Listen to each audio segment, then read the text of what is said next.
Mga karangkada, live traffic update muna tayo mula sa MMDA Metro Base. Ang nakikita nyo sa inyong mga screens ay ang traffic situation ngayon dyan sa may EDSA Buendia. So ito ay sa Makati area. Unahin natin yun nasa kaliwang bahagi ng inyong mga screens. Nakita naman natin na moderate to slow moving ang daloy ng mga sakyan ng southbound lane ng EDSA Buendia. So ito yung mga galing ng Mandaluyong, galing ng Guadalupe, papasok ng Makati at papasok ng Pasay City. So yun nga, volume, yung nakikita natin yung dahilan kung bakit medyo may konting pagbagal habang papalapit kayo dyan sa may kanto ng Buendia. Samantala, nasa dulo ng inyong mga screens, yung halos hindi na natin makatanaw, no? Pero yan yung northbound lane ng EDSA Buendia. Yan yung galing ng Pasay, galing ng Makati, papasok yan ng Guadalupe. Sa konting kapiraso na natatanaw natin, medyo mabagal ang daloy ng mga sakyan kasi rush hour ngayon. So, mula Makati, papunta kayo ng Mandaluyong, may konting pagbagal na habang papunta kayo dyan sa may Orense, Guadalupe area. Samantala, ito naman ang sitwasyon dyan sa may EDSA Muñoz. Unahin natin sa kaliwang bahagi ng inyong mga screens. Maluwag naman ang daloy ng trapiko. Ito yung galing ng Quezon Avenue, galing ng North Avenue. Papunta ito ng papasok ng NLEX at papunta ng Kamanava area. Medyo moderate naman ang daloy ng mga sakyan sa mga oras na ito dyan sa may northbound lane ng EDSA Muñoz. Samantalang sa right side ng inyong mga screens, maluwag din ang daloy ng trapiko considering madalas ay nagkakaroon ng congestion dyan sa labas ng mall na yan. Pero sa ngayon, kung manggagaling kayo ng Kamanava, papunta kayo ng North Avenue, walang magiging problema ang mga motorista. September 1, 2025, Lunes. It's official. Bare months na mga kaarangkada. Maulan na simula ngayong buwan kaya manatiling handa at updated. Tutok lang sa mga bagong balita ngayong araw. Kasama niyo pa rin kami sa Kwento ng Bayan at Lakas ng Masa. Ako si Nina Corpus. Bawat komento o pulso ng bayan, importante yan sa amin. Bawat issue, dadaanan natin yan. Kagapay nyo kami sa mga usaping hindi dapat palampasin. Live tayo sa DZMM Radyo Patrol sa Istrenta, 92.3 FM Radio Manila at lahat ng FMR stations sa buong Pilipinas. Gayon din sa Signal TV, Channel 31. Ako, si Jack Batallones. Ito ang Arangkada Balita. Sa Pulsa Video, mga kabataang nagkakarera sa highway, posibleng bawian ng lisensya. Lasing na pulis, nagmaoy sa sabungan. Isa pang lasing na pulis, binaril ang kanyang live-in partner, pati kanyang biyanan. Nadamay! Kontratistang si Sara Diskaya, ginisa ng mga senador sa daan-daang DPWH projects at mga mamahaling sasakyan. Derek Ramsey, inalmahan ang umano'y kasinungalingang balita tungkol sa DNA test ng anak nila ni Ellen Adarna. Patay ang isang senior citizen na bantay ng sari-sari store sa Laguna. Ang biktima naipit matapos sumalpok ang isang dump truck sa kanyang tindahan. May report si Ryan Paraboles. Pagmasdan ng CCTV footage na ito nakuha sa barangay Paagahan sa Mabitak, Laguna nitong Biyernes. Susulpot ang dump truck na tila nawalan ng kontrol. Ang driver dali-daling binuksan ang pinto ng truck at tumalon. Naisalba niya ang kanyang sarili. Pero ang truck nag-overshoot at tuluyang sumalpok sa isang tindahan.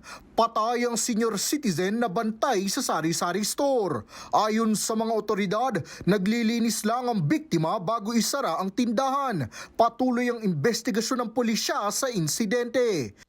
Sa barangay Magaspak sa Herona, Tarlac, makikita sa CCTV footage na ito ang banggaan ng isa pang dump truck at pampasaherong bus. Nangyari yan sa intersection ng Manila North Road noong Miyerkules.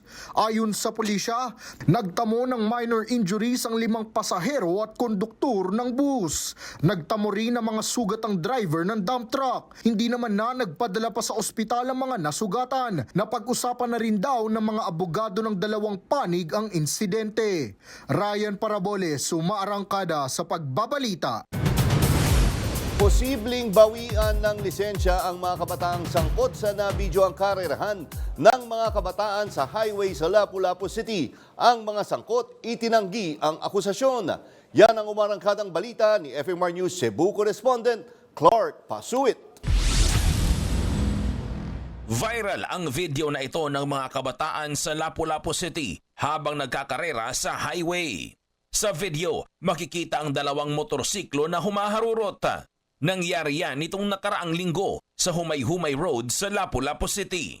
Dahil nag-viral ang video, agad na ipinatawag ng congressman ng Lapu-Lapu City ang mga kabataang sangkot sa insidente.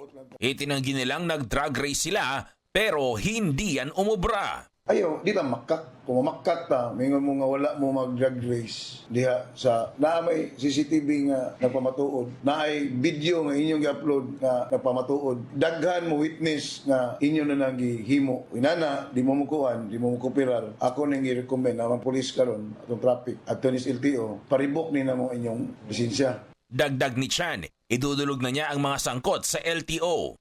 Bahala na rin aniya ang ahensya na magpataw ng karampatang parusa sa mga sangkot sa insidente. Posible ring ma-revoke ang mga lisensya nito. Clark Pasuit, umaarangkada sa pagbabalita.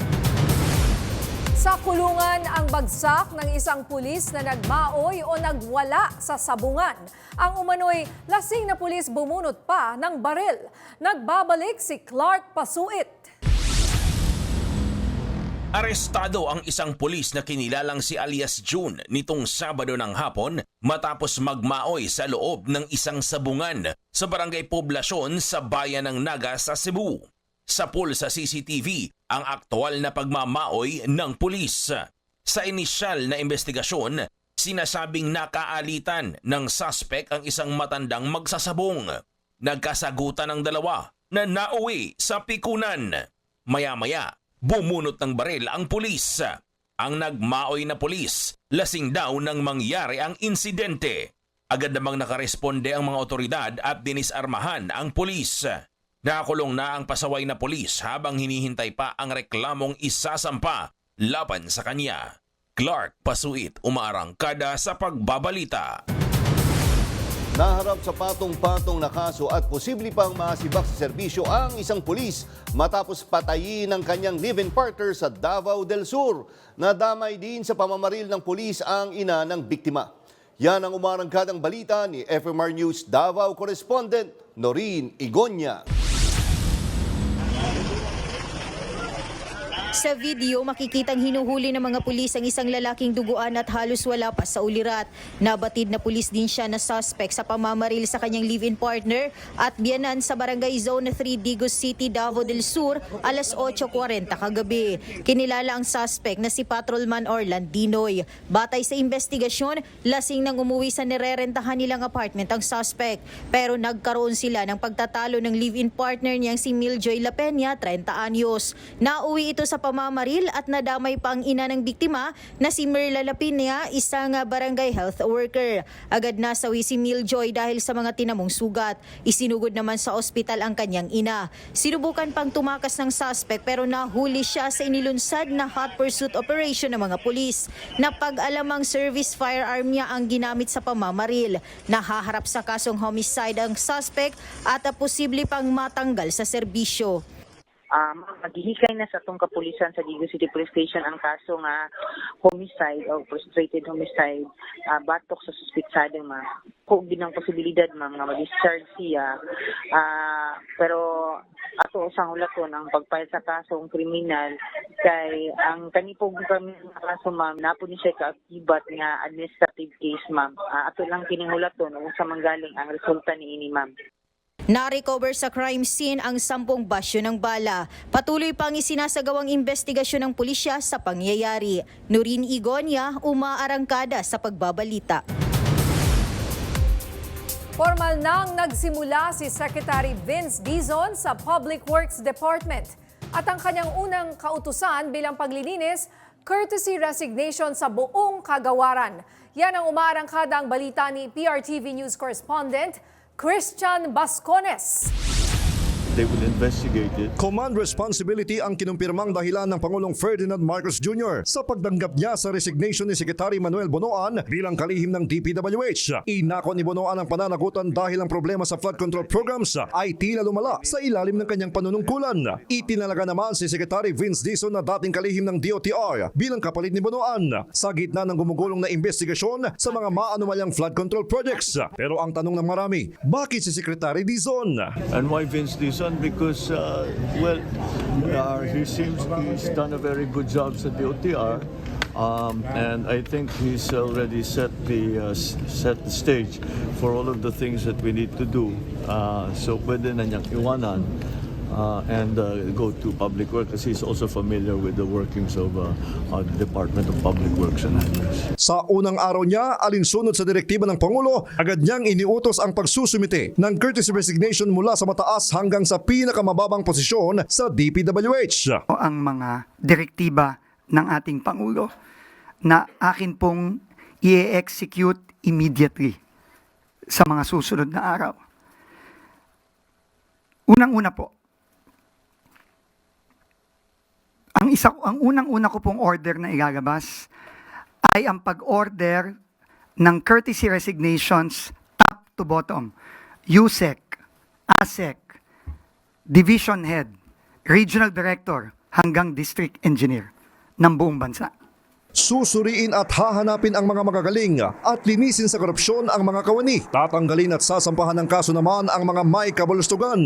Kahit si dating Secretary Bonoan hindi palalampasin kung may sabit. Sisimulan na ding ayusin ang mga palpak na proyekto. Bagamat popondohan, sisiguraduhin hahabulin ng DPWH ang mga dapat managot na siyang tututukan ng ibubuong Independent Commission na magsisilbing pangunahing lupon ng investigasyon laban sa mga kaso ng katiwalian sa DPWH. We need forensic investigators. We need, of course, lawyers, justices, prosecutors who will put together, who will look at the evidence and look at the information that we have, and they will put together that information and make the recommendation to either DOH or the Ombudsman, depending on who is found to be liable for some of these nefarious activities. Ipapatupad din ang malawakang balasahan sa Philippine Contractors Accreditation Board at lifetime blacklisting ng mga kontratistang sangkot sa mga guni-guning proyekto o napatunayang substandard. Nilinaw ni Secretary Dizon na pasok sa mga unang sasampulan ng panghabang buhay na blacklist ang mga kontraktor na nasa likod ng mga palpak na proyekto na una ng ininspeksyon ng Pangulo. Mula sa Malacanang, Christian Bascones, umaarangkada sa pagbabalita.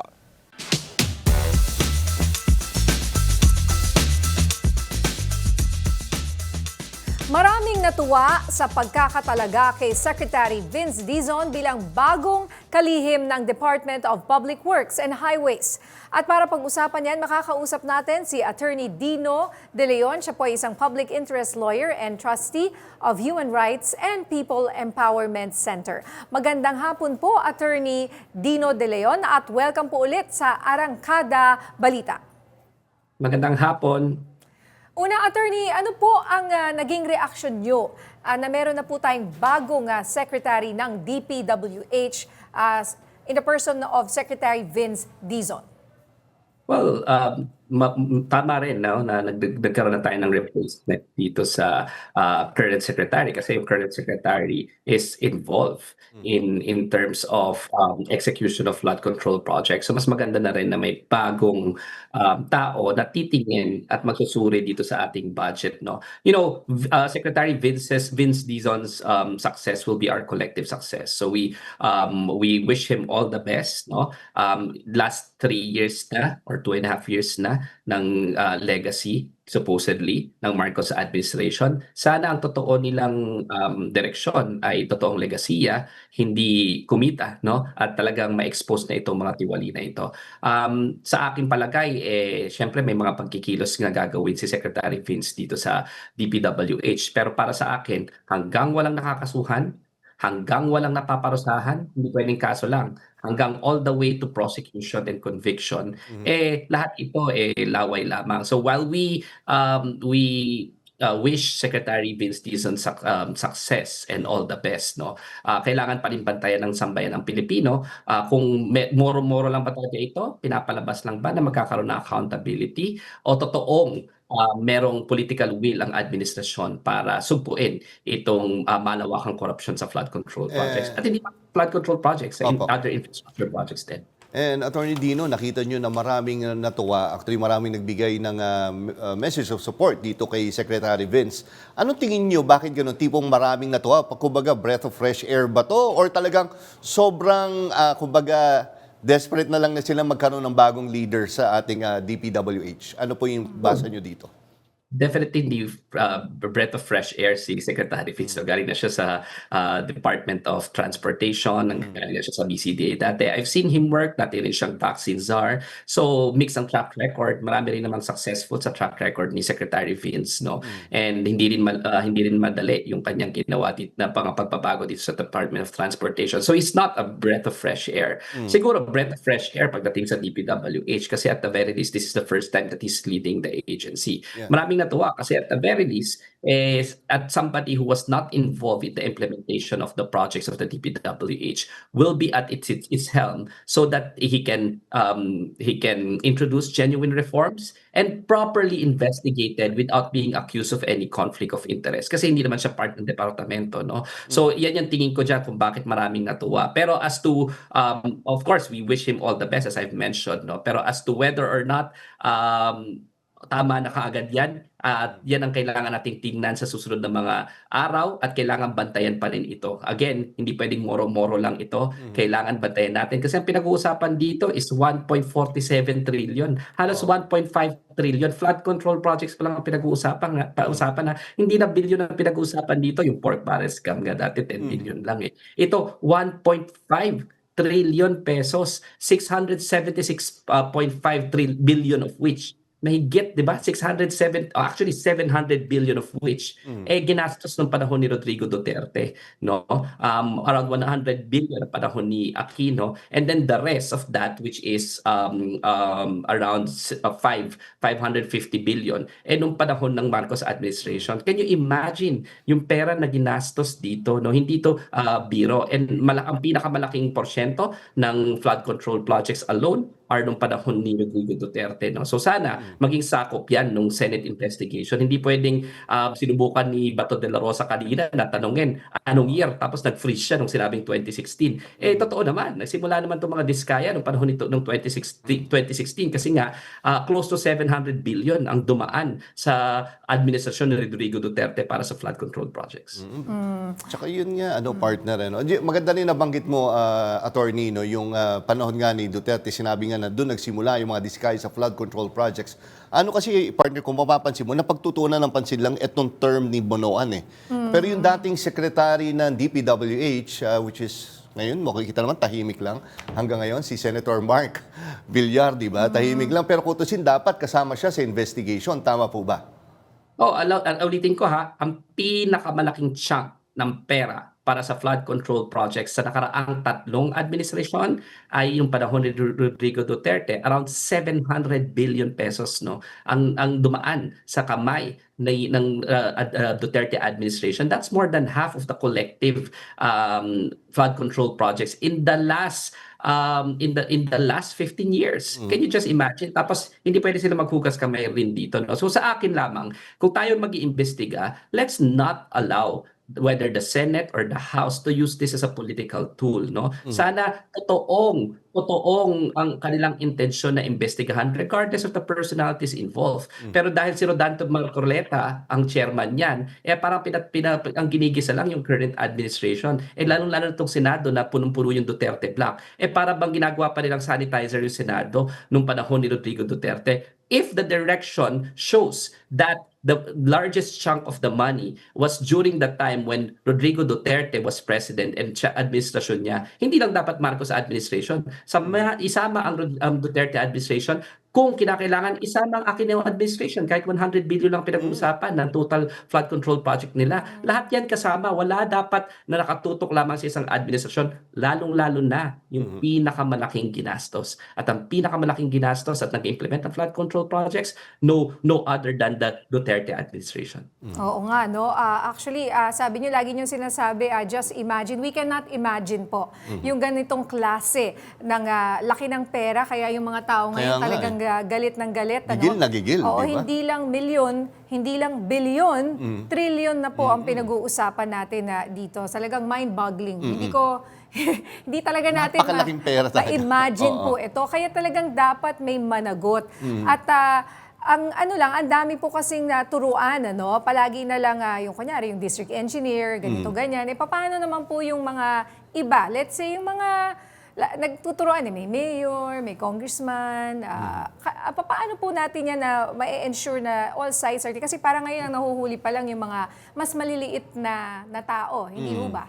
Yung mga bagman. Ang masakit dyan, ang masakit dyan, yung kontratista, sila yung may pinirmahan.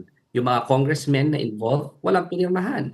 Yung mga senador na nag-approve ng budget na ito at nag-insert bigla ng napakaraming infrastructure project sa last minute doon sa Bicameral Conference Committee. Kasama na dyan yung mga akusasyon laban kala Senate President Jesus Escudero. Kasama na dyan yung sila Joel Villanueva na Majority Floor Leader. Di ba? Lahat sila noon kasama dito sa pag-i-insert bigla ng budget na wala naman sa pinag-usapan ng plenaryo. No? At doon, yan yung pinagsimulan yan, yung approval ng budget. Kasi alam nila kung paano yan gagastusin. Pagkatapos silang i-approve yan, halos may takers na rin yan na bidders. Yung mga takers na bidders na yan, nagiging moro-moro na lang. Yung tinatawag nating bidding process sa DPWH. Ang dami kong ang personal clients na ang sasabihin pagkatapos nilang mag-bid, ay may taker na raw. May taker na raw, so dinidisqualify sila kahit walang page lang, let's say for example, yung isang letter or kahit na hindi namang korporasyon naman, may secretary certificate na, which is by law, sufficient na yun to prove yung authority nila to make that bid. Gusto pa rin board resolution na wala sa mga rules. Ang daming mga ganyan hahanapan ka ng pinakamaliliit na rason para ma-disqualify ka kahit na non-existent, nag-iimbento sila para ma-disqualify ka kasi may mga taker na. So rigged ang bidding process. Tapos pag inapila mo naman sa taas, nakuha na yung project, i-deny lang yon. Tapos pag iaakit mo sa korte, ang taas ng filing fee. So ikaw na nga, bidder ka na nga, iaakit mo pa ba? Hindi na. No? So sobrang luto na yung procurement na yan. Meron na mga takers yan. At kasabwat ang mga district engineers, kasabwat ang mga regional directors, all the way up to the secretary. No? And noong panahon ni Mark Villar, ilang beses ko siya rin sinulatan bilang lawyer na imbestigahan ito para mga lutunang mga bidding. Wala man lang akong nakuhang reply. Ilang beses yan, mahigit 2 beses kung sinulatan yung opisina ni Secretary Mark Villar. Kaya walang action dito sa korupsyon na to. So, hindi lamang sa pag-approve ng budget, pati doon sa bidding mismo, sobrang luto na yan. Tapos ang kinukuha ng mga nangungumisyon, 30%, 40% doon sa mga congressmen and senador, di ba? Dan legislators. Meron pa doon kay mayor, meron pa doon sa mga bids and awards committee. Ano lang naiiwan sa project? 30%. So yung makapal na semento, talagang ninipis yan. Or talaga magiging non-existent yung project kasi binaboy nila yung procurement, binaboy nila yung sistema, at lahat gabi yung ganid. No? Kaya nga yung mga anak nila, nakikita natin, di ba? Kakain daw, isang dinner, 700 plus thousand. Nung panahon ni Kitty Duterte, di ba? Grabe yung pagdedebo niya sa Malacanang. Grabe yung pag-flaunt niya ng mga mamahaling bag at mga mamahaling gamit, di ba? Kaya nauso yung mga ganitong mga anak na grabe mag-flaunt ng pera. Ang tawag Cardinal Tagled dito, obscene. Obscene na yung pagnanakaw na nangyayari. At saka, sabi nga nila, sige, let's investigate. Ayan na. Ayan nga, sabi nga nila, ito yung resibo. All you have to do is look at the social media accounts. Na ngayon ay yung iba nag-deactivate or nawala na. Pero nakuha pa rin ng taong bayan So yun ang resibo. Di ba? Yun na mismo. Yung na kailangang investigahan Kitang-kita mo na. Oo, pero yun nga, yung nagbe-bear ng brand ng galit, yung mga anak talaga ngayon. No? Dahil kasi sila ngayon, pinapakita kasi nila. Di ba? Sir, being a lawyer, pwede ba itong gamitin na evidence sa isang, let's say, kung magkaroon ng kaso, itong mga postings po nila? Siyempre naman, kasi saan naman kukuhanin ng mga anak yung pera na yun? Wala naman sila matinuhanap buhay. No? Saan ba kaya nga tayo mga tinatawag na lifestyle checks? No? Pero sa akin kasi, di ba, galit na naman tayo ngayon. We feel that this is obscene. We feel that this is scandalous. Pero ang tanong, meron ba talagang makukulong?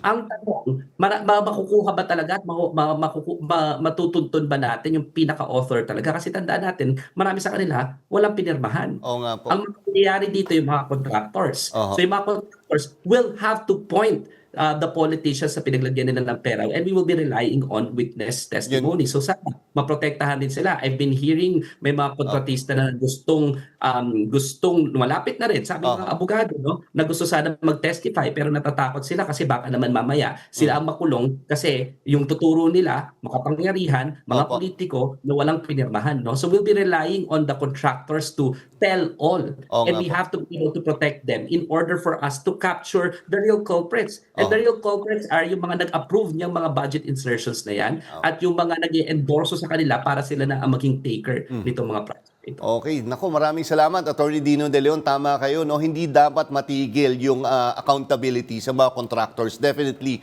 pati dun sa mga officials na medyo konsyaba ng mga ito. Again, maraming salamat Attorney Dino De Leon sa oras na binigay mo dito sa Arangkada Balita.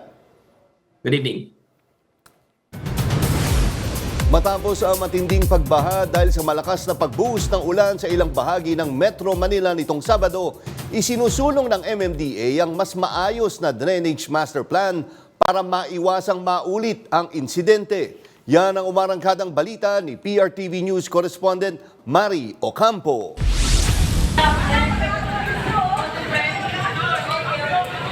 Ginulantang ng malakas na ulan ang buong Metro Manila nitong nagdaang Sabado matapos malubog sa baha ang ilang parte nito kabilang ang Quezon City. Mataas na baha ang bumungad sa mga taga South Triangle Sabado ng hapon matapos bumigay ang drainage system. Ayon kay Metro Manila Development Authority Chairman Don Artes, umabot sa mahigit 100 millimeters ang ibinagsak na ulan sa pagitan ng alas 2 hanggang alas 3 ng hapon. Mas mataas ito sa average ng Bagyong Ondoy na umabot ng 90 millimeters kada oras. Kaya po, kung mapupunan nyo, apakabilis pong tumaas ng tubig, pero mabilis din pong nawala. Halos ang oras lang ang tinagal. Pero sheer volume po, extraordinary po itong ulan na ito. Dahil sa nangyari, iminungkahi ng MMDA Chair na magkaroon ng mas maayos na drainage master plan. Nakipag-ugnayan na rin si Artes kay Quezon City Mayor Joy Belmonte para mapalagyan ng malaking rain catchment ang ilang parte ng Quezon City kagaya ng Amoranto Stadium. At marami pa po kaming tinitingnan, hindi lamang po sa Quezon City, tinitingnan na rin po namin yung sa Manila, na identify na namin yung Raha Sulaiman, Remedios, Diwasang Bonifacio, and including Luneta. Dagdag pa niya, kasama rin sa pinag-aaralan sa pagbuo ng drainage master plan ang paglalagay ng rain catchment sa ilalim ng kalsada sa kahabaan ng EDSA, kagaya na lamang sa Marikina City. Para sa kalihim, ito ang nakikita nilang solusyon kasunod ng mga lumalalang global warming at climate change. Kaya naman patuloy ang kanyang pakikipag-ugnayan kay Budget and Management Secretary Amena Pangandaman na gawing prioridad ang proyektong ito. Mari Ocampo, umaarangkada sa pagbabalita. Planong ipatawag ng House Committee on Human Rights ang negosyanteng si Charlie Atong-Ang at si Gretchen Barreto sa gagawing investigasyon sa missing Sabongeros. Ito ay kasunod ng pagkakadawit ng kanilang pangalan sa kaso. Yan ang umarangkadang balita ni PRTV News Senior Correspondent Willie Delgado Jr. This tragedy cannot be separated from the root cause that enabled it. Dismayado ang House Committee on Human Rights sa takbo ng investigasyon ng PNP at DOJ sa kaso ng missing Sabongeros. Matapos kasing marinig ang presentasyon ng dalawang ahensya kamakailan sa Kamara, wala pa ring indikasyon na may makakasuhan sa pagkawala ng 34 na Sabongero. Sabi ni Committee Chairman at Manila Representative Benny Abante, sa dami ng narecover ng mga buto, wala pa ni isa sa mga ito ang nagmatch sa isinasagawang DNA testing. Yun ang disappointment namin, no? Sapagkat hanggang ngayon ay wala pa silang nakikitang DNA that will actually implicate, no, doon sa missing Sabongeros. Para kay Abante, kung wala anya magtutugma sa ginagawang DNA testing, mungkahin ng kongresista sa pulisya. Lawakan ng paggalugad sa iba pang mga lugar.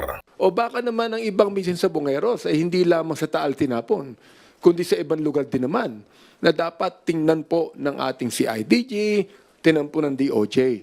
Wala pa pong nag-match. Wala pa. Opo, doon sa mga samples na nakuha namin sa mga relatives ng mga missing Sabongeros po. Sa mga darating na araw, Formal nang sisimula ng House Committee on Human Rights ang investigasyon sa missing sabongeros at kabilang sa kanilang iimbitahan ay ang negosyanteng si Charlie Atong Ang at ang aktres na si Gretchen Barreto. Si Atong Ang kasama si Gretchen Barreto ang itinuturo ng magkapatid na patidongan bilang promotor sa pagkawala ng mga sabongero. Pinapatay umano ang mga ito at itinapon ng mga bangkay sa Taal Lake sa lalawigan ng Batangas. Itinanggi naman ito ni Ang, pero sabi ni Abante, kailangan pa rin niyang humarap sa investigasyon ng Kongreso.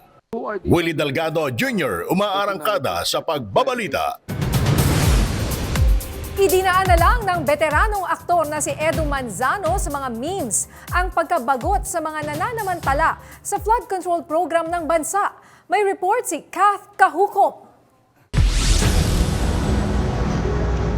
Likas na masiyahin ang mga Pinoy. Sa anumang problema, nakukuha pa na tumawa. Pero sa bumabahang issue ng flood control, abay dahil moderno na, idinaan sa mga memes o mga post sa social media ang pagkabagot sa tilay kakapalan ng mukha ng mga sangkot dito sa eskandalo. Hindi lang tayo ang apektado. Kahit ang sikat na aktor at host na si Edu Manzano, idinaan na lang sa pangungulit sa social media ang tila may patama na patawa. Sa mga satirical post ni Manzano, abay sa gitna ng baha, tila Fast and Furious pa sila ni Vin Diesel. Hanap baga ay lugar kung saan pwedeng magbid ng flood control at para malaman ang pwedeng mura ngunit mamumurang solusyon. Sa isa pa niyang post, abay nagbiro pa si Edu Manzano na salamat po taxpayer sa pakape. But wait, sa mga sumunod na post, tila nakahanap na ng government project si Edu at naging matagumpay ng kontraktor. Second day sa work, pang second life na ang budget. At dahil sumakses bilang kontraktor, itinuloy na ni Edu ang kwento ng kanyang satirical post, kung saan nagre-relax siya sa hotel na may payong na ang tatak lang naman ay Rolls Royce. Syempre, funded by the nation. Nakakatawa man ang mga posts,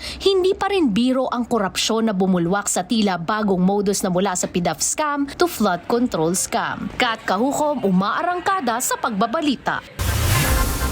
Sa aming pagbabalik, isa pang kontratista at kinatawan ng mga ahensyang iniuugnay sa maanumalyang flood control projects, sinabon ng mga senador sa pagdinig ng Senate Blue Ribbon Committee. Marami pang maiinit na balita sa pagbabalik ng Arangkada Balita.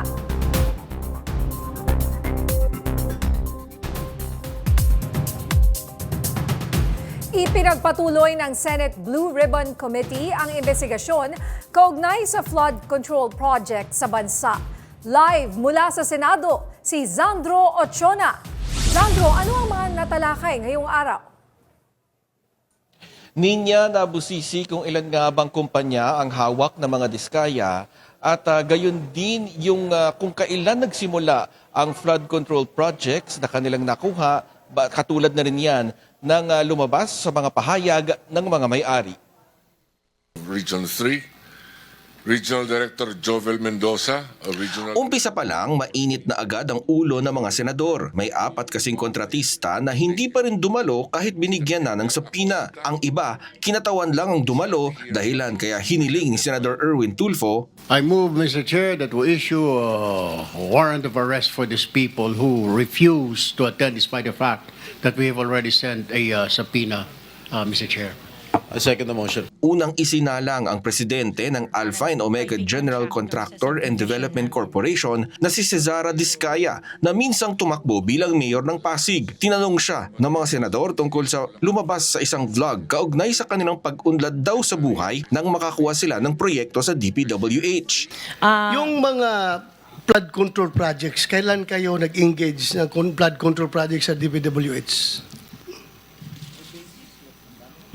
Siguro mga 2016 onwards. Please make sure of your answer. Yes po, 2016 onwards po. 2016 onwards? Yes po. Lumabas sa pagdinig na nagbid sila sa 491 na flood control project sa buong bansa pero 71 lang daw ang napanalunan nila sa Alpha and Omega habang ang St. Timothy na iniuugnay rin sa kanila ay may 145 flood control projects. Tingin ng mga senador, maaaring ginagawang paraan ng pagkakaroon ng maraming kumpanya para patuloy na makakuha sila ng proyekto. Nung mablacklist po isang kumpanya nyo, ganun po ba ang SOP ninyo? Magtayo na lang ng ibang kumpanya para makasali kaya dumami ang kumpanya nyo?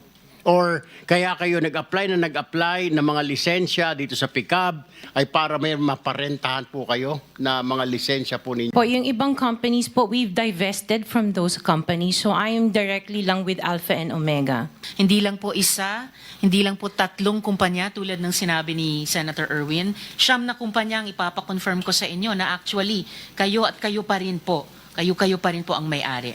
Binusisi rin ng mga senador ang issue sa dami ng mga luxury cars ng mga diskaya. Saan nyo gagamitin yung 28 kotse na luxury cars? Araw-araw gusto mo Collection. palit ng kotse? No, I have 4 kids that use it all the time for them to Oh, be 4 taken to kids school. lang. O, di, bigyan mo tig-isa pero 20, ilan yun? 20 ka mo? 28? 28, opo. My God. And you bought that from the taxpayers' money? No po. Sinubukan ding pigain ng mga senador kung sino ang kakuntsaba nila sa DPWH. Magkano binibigay mong porsyento o advance sa mga tiga DPWH para mabigyan ka ng proyekto? Wala po ako binibigyan sa DPWH po. Baka may ipakita ako sulat sa'yo. Mamin ka na. Wala po ako talagang... At pinigari ng General Manager ng Wawaw Builders ng kontrobersyal na flood control projects. Can you repeat your answer, Mr. Arevalo? I invoke my right for self-incrimination, Your Honor. Bagamat dumalo in excuse sa pagdinig si dating DPWH Secretary Manuel Bonoan matapos tanggapin ng Pangulo ang kanyang pagbibitiw. Umami naman si dating Bulacan 1st District Engineer Office Chief Henry Alcantara na nagpupunta siya sa casino, bagay na ikinagalit rin ng mga senador. Habang nasabon ang kinatawan ng BIR, COA at ang OIC ng DPWH at ng PCAB. Kaya nagkakaisa ang mga senador na alisin na sa DTI ang pangasiwa ng PCAB. Ninya, sa September 8, sa Lunes, nakatakda ang susunod na pagdinig ng Senate Blue Ribbon Committee. Ninya. Alright, maraming salamat, Demi. Zandro. Pero may tanong pa kami para sa'yo. Sorry, Sandro, may habol akong partner. No? Yun nga, yung tungkol dun sa kanina, yung si Diskaya, yung mga marami pang hindi dumating, no? Kumbaga, makukulong ba sila or kailangan pumunta sila sa September 8? Nakausap namin kanina bago umalis si Senate Blue Ribbon Committee Chairman Rodante Marcoleta. At sinabi nga ni Senator Marcoleta na nakahabol kasi ngayong araw kaya hindi na itutuloy yung warrant of arrest na nais nga sana ni Senator Erwin Tulfo. Pero mahigpit na talaga ngayong kanilang tagubilin na kailangan umattend sa susunod na pagdinig kasi marami pang ang tatalakayin, kabilang na nga dyan, maaari yung sinasabing sulat, yung sulat na sinasabi ni Senador Jinggoy Estrada. Kung ano yun yung aabangan natin sa susunod na pagdinig. And Sandro, sa nakikita ko, yung na-monitor kanina, mukhang nadidiin talaga is yung mga contractors. No? So far, wala pang mga pangalan ng government officials na binibigay o kumbaga inilalaglag itong mga contractors na to. Alam mo, isa nga yun sa mga dahilan kung bakit din talagang uminit ng ulo ang mga senador dito sa Pangulo, yung leader ng PCAB. Kasi sabi nga niya kanina, patuloy yung kanilang investigasyon. Pero ang masakit nun, nagsisimula na rin kasi yung investigasyon ng Senado. Kaya parang, ano pa yung kailangan investigahan nitong mga ahensya ng gobyerno? So, kumbaga mauunahan sila ng Senado. Kaya yun yung mga aabangan natin sa mga pagdinig. And Sandro, last na, napansin mo ba kung nakasama sa magtatanong ba or kasama sa mag-i-inquire itong si dating DPWH Secretary at ngayon ay Senator Mark Villar? At nandyan din ba siya? Hindi ba dapat makasama rin siya sa mga tinatanong eventually? Oo, well, unang-una may kitawag na parliamentary courtesy, So baka hindi siya imbitahan tungkol doon. Maliban na lang kung siya mismo yung magvo-volunteer na magsalita. Kanina, hindi natin siya nakita doon sa mga pagdinig kasi nga marami ring sabay-sabay na pagdinig kanina. Pero di natin alam, baka next week, baka naman umattend siya. Kasi yun, kung maaalala natin, nung unang pagdinig ng Blue Ribbon Committee, nandoon siya at nakapagsalita nga siya, may binigay siyang statement sa unang pagdinig ng Senate Blue Ribbon Committee. Check. Okay, maraming salamat, Sandro Ochona, sa maayos at magandang report mo mula dyan sa Senado. Maraming salamat, Sandro. Dinoble ang seguridad ni Batangas 1st District Congressman Leandro Legarda Leviste matapos ang revelasyon niya sa kalakaran sa DPWH. Nag-aalala ang mga kongresista dahil tila walaan niyang balak ang DPWH na imbestigahan ang nangyayaring anomalya. Yan ang umarangkadang balita ni PRTV News correspondent Mari Ocampo. Matapos malagay sa hot seat ang Department of Public Works and Highways dahil sa pagsisiwalat ni Batangas 1st District Congressman Leandro Legarda Leviste ng tangkang panunuhol sa kanya ng isa sa mga district engineer nito, mas pinalakas na ang seguridad para sa kongresista. Ayon kay Leviste, pinangunahan ng kanyang ina na si Senator Loren Legarda ang pag-aasikaso sa kanyang security detail. My mom took care of that for me. Mag-iingat ako, pero sa akin naman po, I'm doing my job, and perhaps conveniently wala naman po akong sariling pamilya, kaya I think be a bit braver, I guess, than someone that has a family to take care of.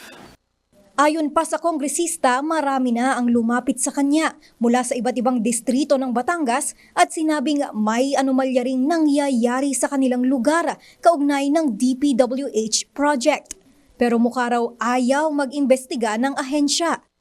Parang ayaw nilang investigahan kung ano talaga ang nangyayari sa bidding sa 1st District dahil marami sigurong mga madadamay. In fairness to them, yung mga in-inspect namin, inayos nila. Pero hindi naman namin ma-inspect ang lahat ng mga gawa. Sa kasalukuyan, patuloy pa rin ang kongresista sa pagkalap ng dagdag ebidensya laban kay dating Batangas Congressman Eric Buhain. Matatandaan na pinangalanan si Buhain bilang Big Fish kaugnay sa tangkang panunuhol sa kanya. Noon, iniisip ko, bakit sila lumapit sa akin? Mambabatas ako. Kung paano noon, bago ako umupo, hindi ko po, syempre, nakita. Pero ang masasabi ko po ay, mula nung ako po ay naupo, ito po ay isa sa mga naranasan ko. So I can assume na baka noon, ganun din. Nilinaw naman ni Leviste na wala pa siyang natatanggap na imbitasyon para sa pagdinig ng Infracom bukas sa mga anomalya sa flood control at posibleng probe din sa DPWH. Mari Ocampo, umaarangkada sa pagbabalita. Nagtulungan sa paghahakot ng mga basura at paglilinig sa mga drainage system ang iba't ibang departamento ng Quezon City LGU matapos ang matinding pagbaha sa lungsod noong Sabado. Pinangunahan ng Quezon City Department of Engineering ang paglilinis sa mga baradong drainage system, mga inlet at flushing ng mga kalsada para maalis ang mga putik. Naghakot naman ng basura sa iba't ibang lugar sa lungsod, kagaya ng G. Araneta Avenue, Barangay Del Monte at Barangay Santo Domingo, ang Department of Sanitation and Cleanup Works ng Quezon City LGU. Paalala ng lungsod sa mga residente, huwag munang maglabas ng basura hanggat hindi pa dumarating ang mga truck para maiwasang muling kumalat ang mga basura at magbara sa mga kanal. Idinaan sa sermon ni Caloocan Bishop Pablo Virgilio David ang kanyang pagpuna sa isyu ng lantarang pagpapakita ng yaman ng ilang kaanak ng politiko at mga contractor. Basean niya ito sa nabasa niyang artikulo na inilabas ng isang pahayagan. Sa homily ni Bishop Ambo nitong Sabado, tinawag niyang mahalay kapag ang yaman mula sa katiwalian ay ipinagyayabang, habang maraming Pilipino ang nagugutom at taon-taong lubog sa baha. Ganito rin anya ang kwento sa Ebanghelyo kung saan pinugutan ng ulo si San Juan Bautista kapalit ng isang sayaw. Magsilbi raw sana itong paalala sa atin na huwag masanay sa kahalayan ng lipunan, kundi magsikap na ibalik ang dangal at pagiging makatao ng bayan. Sa aming pagbabalik, kapitan ng barangay, hinoldap at pinatay. Marami pang maiinit na balita sa pagbabalik ng Arangkada Balita.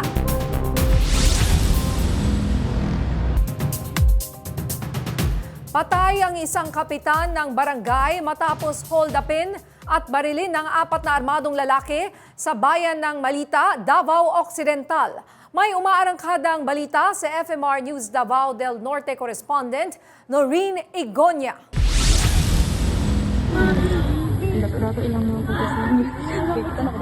Napahagulgul na lang ang babaeng ito nang datnan niya ang kanyang asawang nakahandusay, duguan at wala ng buhay sa construction site ng isang eskwelahan sa Barangay Tubalan, Malita, Davao Occidental, alas 3:20 nitong Sabado, Agosto 30, matapos pagbabarili ng di pa kilalang mga suspect. Kinilala ang nasawi na si Isabelo Jed Masiwel, kapitan sa Barangay Pangalyon, Bayan ng Malita. Ayon sa investigasyon ng mga otoridad, pumunta ang biktima sa lugar upang ibigay ang sahod ng mga construction workers kasama ang dalawa pa niyang kasamahan. Ngunit bigla na lang silang nilapitan ng 4 na armadong lalaki, hinold up at pinagbabaril. Nagtamo ng maraming tama ng bala sa katawan ng biktima na siyang dahilan ng kanyang agarang pagkasawi. Agad namang dinala sa pagamutan ng mga rumesponding pulis ang mga kasama nito na binaril din, habang ang mga suspect ay agad na tumakas matapos ang krimen. Ayon sa mga investigador, natangay ng mga suspect ang nasa 500,000 pesos na halaga ng perang pangsahod sana sa mga nagtatrabaho doon, ngunit ayon sa mga nakasaksi ay nasa 20,000 pesos lang ito. Andun pa ang investigator natin, ma'am, para makita, malaman natin baka yung motive dito is robbery or hold up ba talaga to. Ano naman po tayo mga person of interest, ma'am, pero since biniverify pa rin, ma'am, doon sa mga tao na nandun sa area, ma'am, sana makuha natin yung suspect. Patuloy pang iniimbestigahan ng Malita Municipal Police Station ang pangyayari. Nurin Igonia, umaarangkada sa pagbabalita. 6 ang patay sa magkahiwalay na aksidente sa kalsada sa Davao City at Davao del Sur. Kabilang na ang 3 menor de edad na nasa pool ng isang truck habang nasa gilid ng kalsada. Yan ang umaarangkadang balita ni FMR News Davao correspondent Hernel Tokmo. Patay ang 3 menor de edad na lalaki nang banggain ng isang mixer truck sa bayan ng Bansalan, Davao del Sur bandang alas 3 Biyernes ng hapon.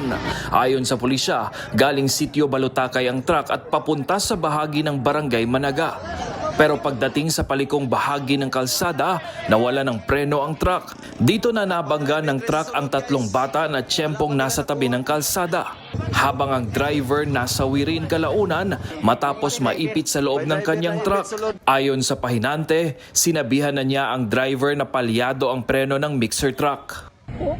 Patay din ang isang ginang matapos magulungan ng truck sa National Highway ng Barangay Panacan, Davao City, Biyernes ng tanghali. Kita sa CCTV na mabagal naman ang takbo ng truck dahil sa traffic. Pero hindi raw napansin ng driver ang ginang na tumatawid, kaya nagulungan ito ng kanyang minamanehong truck. Nasawi rin ang isang senior citizen na lalaki matapos mabangga ng isang wing van sa Barangay Acacia sa Buhangin District, Davao City, Biyernes din ng hapon. Batay sa investigasyon, patungo sa sentro ng Barangay Acacia ang truck pero nawalan ito ng preno at bumangga sa bahay. Nataon namang nasa labas ng bahay ang matandang may-ari nito at nahagip ng truck. Nasa kustodiya na ng pulis ang 2 driver ng truck. Hernel Tokmo, umaarangkada sa pagbabalita. Sumuko na ang suspect sa pagpatay sa isang empleyado ng Meralco sa Dasmariñas, Cavite matapos ang insidente ng road rage noong August 27. Sa press conference ng Department of Interior and Local Government o DILG, iniharap ang suspect sa media ni Secretary John Vic Remulla. Natunto ng suspect sa pagtutulungan ng LGU ng Cavite at ng PNP matapos unang mahanap ng otoridad ang sasakyan nito. Napag-alamang nagtatrabaho bilang driver sa isang individual ang 44 years old na suspect. Inaalam na rin ng otoridad kung bakit ito may hawak na baril. Papunta na sana ang biktima sa retirement party nito sa opisina ng barilin ng suspect dahil sa away sa kalsada. Nasa kustodiya na ng pulis ang suspect at naharap sa kasong murder. Muling tataas ang presyo ng produktong petrolyo ngayong linggo. Simula bukas, September 2, 70 centavos kada litro ang itataas sa presyo ng gasolina, piso sa diesel at 70 centavos sa kerosene. Ito na ang ikatlong sunod na linggo ng pagtataas ng presyo para sa gasolina at ikalawa naman para sa diesel at kerosene. Sinimulan na kanina ang pamamahagi ng personalized na puting beep cards para sa mga estudyante na may 50% discount sa MRT at LRT. Kailangan lang na may maipakitang valid school ID para makuha ng card na may nakaprogram na diskwento. Hindi na kailangan ang pagpirma sa anumang form. Valid ang card sa loob ng 1 taon at kailangang i-renew bawat pasukan. Nagbabala naman ng DOTR laban sa mga nagbebenta ng beep card online sa halagang 200 pesos. Itinalaga ng Department of Foreign Affairs bilang bagong ambassador ng France at Monaco si dating Undersecretary Eduardo De Vega. Si De Vega ang pumalit sa nagretirong si Ambassador Juniper Mahilom West. Nakatakda siyang makipagpulong kay French President Emmanuel Macron.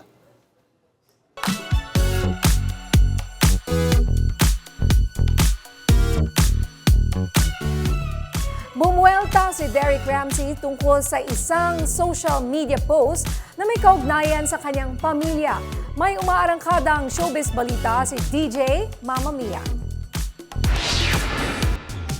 In a now-expired IG story, ibinahagi ng aktor ang screenshot ng isang Facebook post na nagsasaad umano ng DNA test ng anak nila ni Elena Darna. Mensahe ni Derek sa nagpost, tigilan na ang pagpapakalat ng mga kasinungalingan na tungkol sa kanyang pamilya. Gate pa ni Derek, Lily is my daughter and Ellen is a loyal wife. Quote-unquote. Bago ito, napabalita ring may pinagdadaanan ng relasyon ni na Ellen at Derek. Pero itinanggi ni Derek na hiwalay na sila. Ikinasal sina Ellen at Derek noong 2021. Last year naman ang ipinanganak ang kanilang daughter na si Lily. Ako po si DJ Mama Mia ng FM Radio Manila. Umaarangkada sa Showbiz Balita. Sa aming pagbabalik, mga pagkaing pamasko, nag-umpisa ng maglitawan sa Pampanga. Marami pang maiinit na balita sa pagbabalik na Arangkada Balita.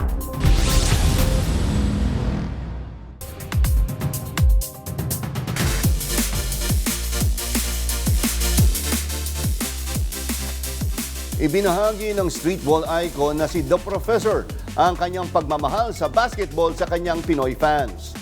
Yan ang umarangkadang balita ni PRTV News correspondent Angela Babad.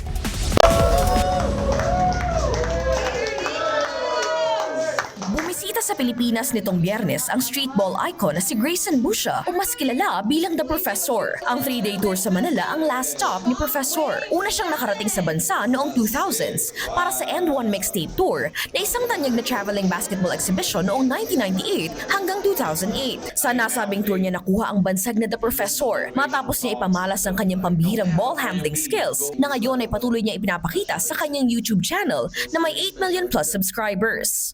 I think what resonates most with me is the passion. And so for here, this is a big audience for everything with basketball. But I think that's what I feel most is like the passion and the heart they have for the game. I think as a people, I come to the Philippines, everybody's so kind. Bumida rin sa kanyang tour ang espesyal na jeepney-inspired shoes na ginawa para sa kanya ng dalawang Filipino designers na sina Jordi Catral at AJ Lagunyo. Angela Babad, umaarangkada sa pagbabalita.